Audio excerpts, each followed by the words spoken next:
পরবর্তীতে যখন ইব্রাহিম আলাইহিস সালাম মহাসত্যের সন্ধান পেলেন, তার পিতা আজর যে ছিল মূর্তিপূজক বা অনেকের মতো মূর্তি নির্মাতা, তার সাথে দ্বন্দ্বে জড়ান।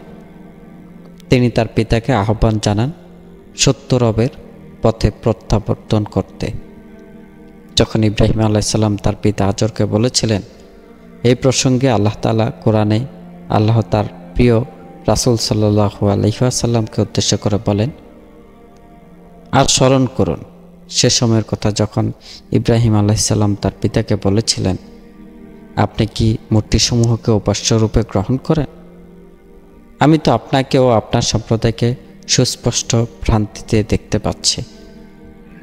সূরা আনাম ৭৪ নং আয়াত। কিন্তু আজর ইব্রাহিম আলাইহিস সালামের সাথে বিবাদে জড়িয়ে বললেন, তুমি কি আমার দেবতাদেরকে অস্বীকার করছো? হে ইব্রাহিম, তুমি যদি নিবৃত্ত না হও তাহলে আমি অবশ্যই তোমাকে পাথর নিক্ষেপ করে হত্যা করব, আর তুমি চিরকাল আমার কাছ থেকে দূরে চলে যাও। সূরা মারিয়াম ৪৬ নং আয়াত। বন্ধুরা, যুগে যুগে নবী রাসূলগণ তাওহীদের দাওয়াত দিতে গিয়ে কঠিন নির্যাতনের শিকার হয়েছেন। তার ব্যতিক্রম ছিলেন না আমাদের মুসলিম জাতির পিতা হযরত ইব্রাহিম আলাইহিস সালাম। পিতা কর্তৃক গৃহত্যাগের হুকুম তো মাত্র আল্লাহর নবী ইব্রাহিম আলাইহিস সালামের সংগ্রামী জীবনের কেবল শুরুর দিককার ঘটনা।